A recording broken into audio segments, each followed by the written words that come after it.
Bonjour les belles dames, j'espère que vous allez bien. Vous allez bien par la grâce de Dieu. Le lot na la cuisine, na tout ça le tilapia, na mbika na biso donc robandel biso na tilapia. Après to kokena na mbika, bobika faut te association na biso na tilapia, après to kokena na mbika. Tilapia oya lelo ezali tilapia ko kalinga, tilapia vraiment simple, ça pour ça ko bela mutute. Déjà na bongisi tilapia na ngaka mbozo mona, déjà na sokoli yango pe na kati nde bozo mona, wana tilapia même ça vraiment propre. Et là on a ko sala sikoyo na ko kabula tilapia na nga onde pour na ko kalinga ngo mobimba te.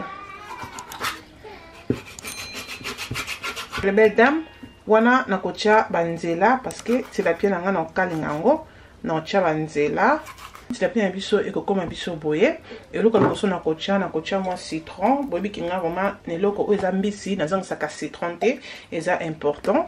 Nakocha citron loko zambisi nanga ko kalingam, nazo sala o ezali oignon mais oignon nanga o litungulu ya poussière. Ya ngonde nakocha aussi. Et na koya kocha ezali poivre blanc, donc poivre blanc na biso za white pepper et on est na ko salé là. Et na koya kocha muscade, to kocha muscade na biso, donc muscade na biso à poussière et on peut to kocha.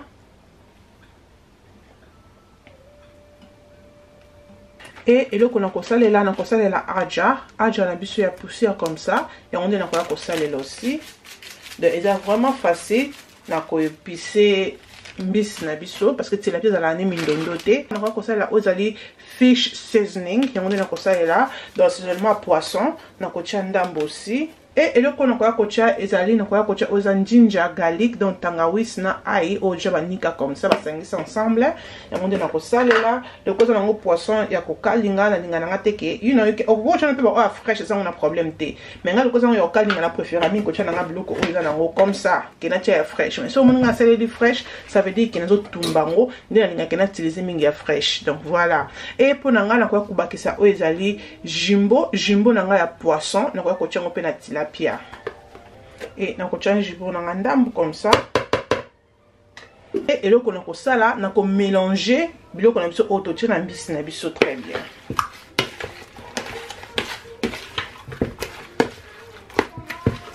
C'est la pierre vraiment pour enjoy les belles dames, il faut vraiment bien nettoyer. Pour la pierre dans la moi solo, il faut vraiment qu'on nettoie, vraiment boire que les vinaigres nettoyer très bien. Sous nous thé sur l'ambie bon sur la silaté. Donc il faut que tu citron à ça bon marapé solo. Tu vas au balamba la pierre mais dans la mbisi moko vraiment kitoko. Dans la mbisi moko kitoko makasi. Tu vas au balamba la pierre ba biloko nazoloba.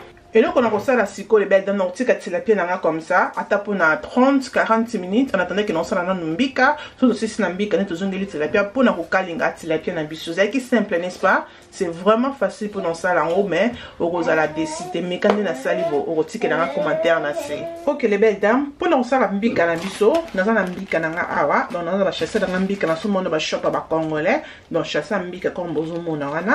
Ce que nous avons mbika nous avons boule bundinga na zo salango, de l'eau na nango posa il faut na posa ya monnet na ko mbika nanga na ko tia na monnet donc nga ngami ko somba mbika na shop na biso mo ba congolais na mona wana pesa ka pour mbika question na somba ba shop misusu na la vraiment si on a ngote na bité pourquoi oui pour nanga boy c'est bon mbika nanga nazo nikango mbika ono nikango yango mokote nazo nikango na ai na mbuma nanga ai wana ndi bomona ça dépend mbika na ndenge ezali donc na mbuma nanga ai ya fresh nde bozomona na cha ono longole loko ebimi na ayoyo et dans na litungulu na kaboli yango ande et na kati yango awa na kota litungulu oyo et na 3 nzete nanga ya ndembi yango pe na kota na kati ya monette nanga pour nazonika ngo nyonso ensemble wana na ye na tie mbika nanga to banda konika sikoyo. Ok les belles dames, voilà na niki. Ok les belles dames, voilà na niki mbika nanga, mbika na biso bimi et comme biso comme ça. Donc nikami ndenge ko nika na wana. Donc ko sala ke siko ke na siko za na osana babenga ngoni liboka, ko cha na liboko zo tuta, mais ngaza liboka te siko na salaka, kaka de nikami awa boy, nazo mélanger na maboko nanga, awe zaka ki nazo sela maboko nanga po na bimisa mbika nanga mafuta. Ponde za bo mafuta bimite. Siko loko na ko sala, nazo fina ngo bona maboko nanga. Pona na bimisango mafuta donc ça la sûr que maboko no est à peu près donc voilà Donc non ça comme ça ti bon mona ki mafuta ebimi poso na mbika na chango bona moto et ko bima mbika opanza na nga lingeza mbika ya kokanga. OK les belles dames, après qu'on nika ngona maboko bongo na Keep Magie na kwa ko check Keep Magie na kati awa na check Keep Magie et na muscade na kwa pe ko cha muscade na muki aussi na kati comme ça. C'est tout. Et na ko nika encore na biloko on a tie. Il faut vraiment qu'on nika ngo to check Keep Magie pourtant to kisango eza na goût. Tant to ça na ba boulette eza na goût. Que ce Keep Magie Keep Magie au coach un bouillon. Donc ça dépend seulement au salaire. Si pour le bouillon au coach no mungwa, il y a un problème.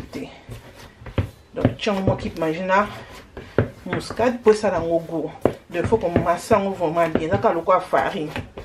Ah to finir ngo bon monique et mélanger très bien. Puis et puis si moi ma futa ndambo.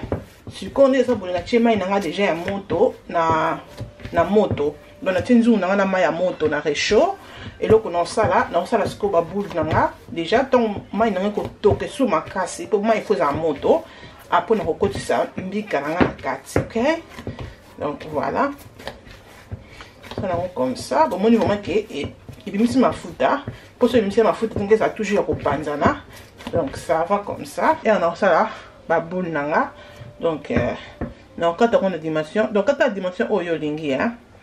Donc voilà, pour nous comme ça, c'est bon. Maintenant ça là.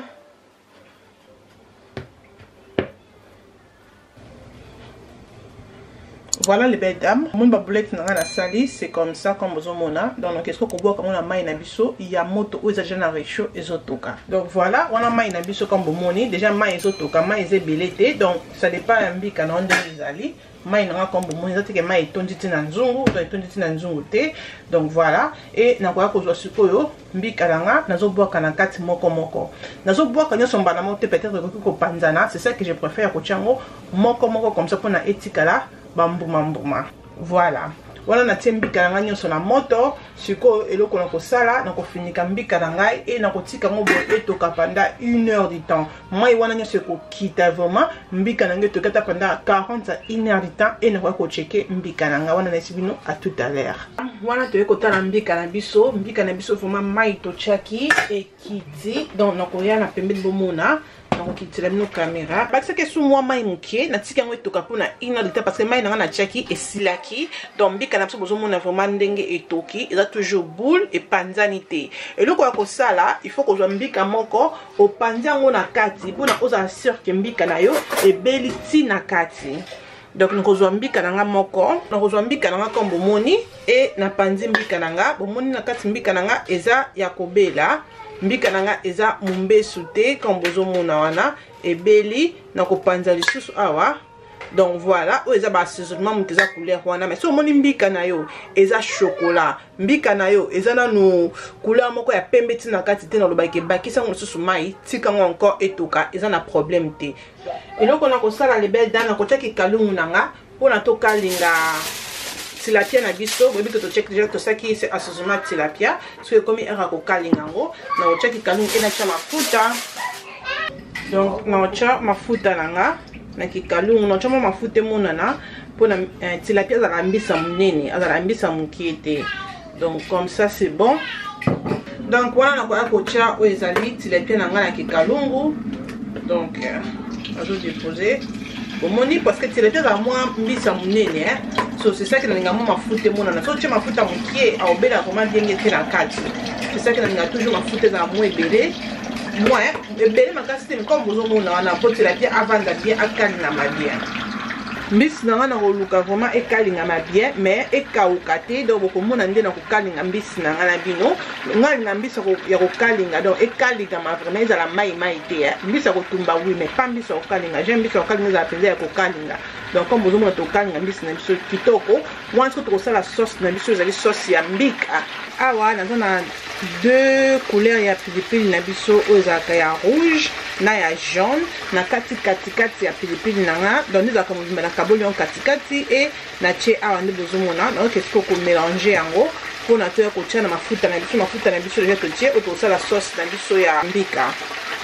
Et na kotia litungulu nanga oyo etikalaki katikati nango donc yango na kati na kotia na mafuta.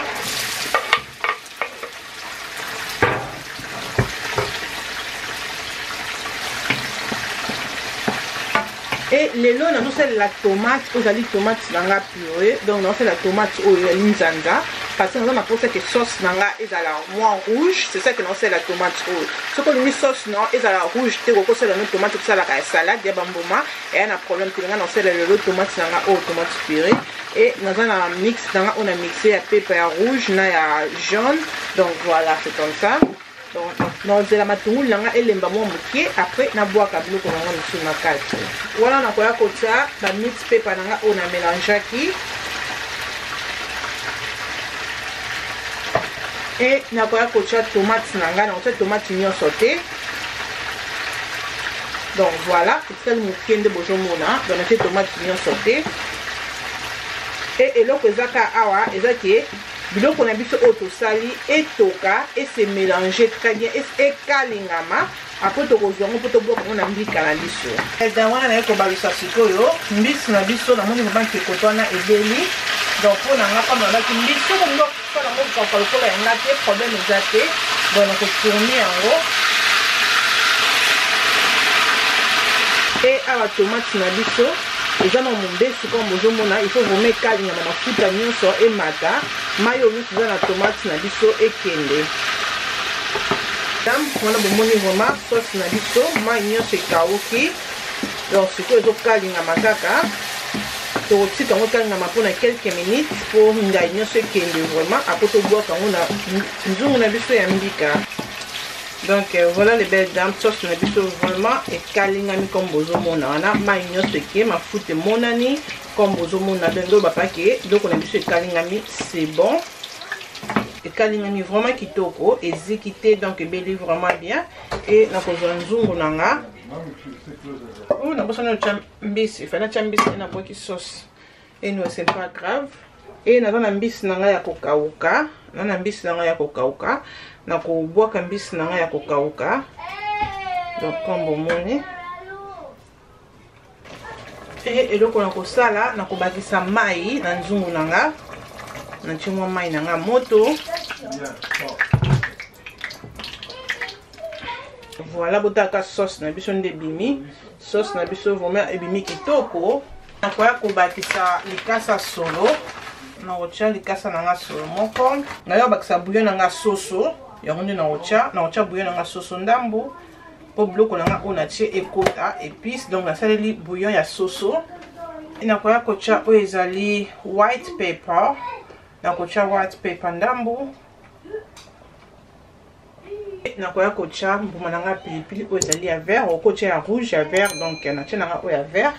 Et c'est tout biloko oto tchina mbika na biso c'est vraiment simple biloko to tche yango wana ce comme ngo bakisa mungwa eza na problème te mais quand j'ai déjà keep manger et na tche bouillon donc pour nga na moni que c'est bon na ko finika nzungu nanga et na ko tika ngo etoka biloko sangana donc mekango okozala décider. Donc voilà les belles dames pour la sauce nanga ya poisson et loko na ko sala na posa ya matungulu nanga na kati yango mwa moyen de bozomona na posa matungulu et na posa dembu nanga ya piment donc ba piment ozaki katikati ona saleli mususu na mbika et o etikali yango na sala na poisson bambuma nanga pilipili na ko nika ngo na ko mélanger ngo ensemble et matungulu nanga na nika ngo te donc na kati yango bona ko chango na mafuta donc loko tozana ngo posa pour na ko sala mwa sauce na biso o to tche likola poisson c'est comme ça. Donc on a kocha matungulu nanga na che matungulu ke wana mafuta nanga na zo salela ezaka mafuta o na kalingela ki poisson donc mafuta ezalaki awa yango na che awa parce que poisson nanga comme na bien zikite mafuta nanga na no bien mais ce qui omoni mafuta neza ya kozika ko boka no mafuta che mafuta mususu eza na problème que donc wana matungulu nanga comme bozomona nanga matungulu mingi na mbisi. Et boyebi que jamais na kosa matungulu sans que na tia citron donc na kocha citron et na kocha o ezali chili fake donc za vraiment chili makasi te za ko mwa pilipili eza chili mais les makasi vraiment te quoi donc na kocha ngoupe ndambu c'est bon na koya kozwa assaisonnement nanga oyo ba piment nanga na mélanger qui a couleur jaune na ya rouge na kobwaka a na kati. Sauce nanga o mbisi o etikalaki ya mukie oyo na kobwaka ngo pe a na kati. Donc voilà. Donc eloko ezaka awa ezaka kotika siko sauce nanga oyo etoka mai nyonso ekauka. Donc mingo bomona ndenge ekoma pe tobwaka likolo ya mbisi. Na sauce nanga na bakisi moi kit manger moko et na bakisi assaisonnement ya poisson et c'est tout. Donc voilà, là vraiment bomona ndenge ekominga. Comme vraiment kitoko na omeka mungwa. Mungwa nanga c'est bon. Parce que poisson on peut checker mungwa. Souvent après que mungwa za belé té. Donc on tika ngotiko ekalinga. Bon monde pas que mai nyonso ekei et comme ce ko kalingama. Ezoto que comme pas ko kalingama. Donc on tika kalingama ndambu. Après que ko bloque en likolo et à poisson na biso. C'est vraiment simple, n'est-ce pas? Donc voilà les belles dames, rien à dire. Sauce na biso et belly comme vous omona wana. Donc oko lia sauce au kaboué. Na semoule na kwanga so lia biloko donc à sauce à pamba. C'est vraiment nice. Donc comme vous omona wana sauce na biso et belly ce qu'on tient makemba parce que nous on fait on a makemba to ça. Et oko lia on a kwanga on a semoule donc voilà. You know, c'est vraiment nice. Nous on a biso comme vous omona les belles dames, rien à dire. Ce qu'on a sauce dans et la rouge le cola nga boité ko tient non tomate comme la tomate ya mbuma. Mais nga rien qui vraiment sauce nanga et ça comme ça. Donc voilà. Ok les belles dames, on a kozwa sauce nanga na kocha na mbisi comme vous omona. Donc on voit luto. Donc comme on mbisi nanga na tika ngo boité pour boire ça vraiment vide. Et na sauce oyo na boaki likolo ya mbisi. Okocha sauce no likolo ya musuni, likolo ya mbisi donc ça dépend seulement de konyo lambeli. Donc voilà. Awa toza na mbika na biso sauce les belles dames, botala vraiment et panzanité nde bozomona wana. Donc panzanité, donc vraiment nice nde bozomona. Meka okozala dessus de to kochambika na biso pe na sani.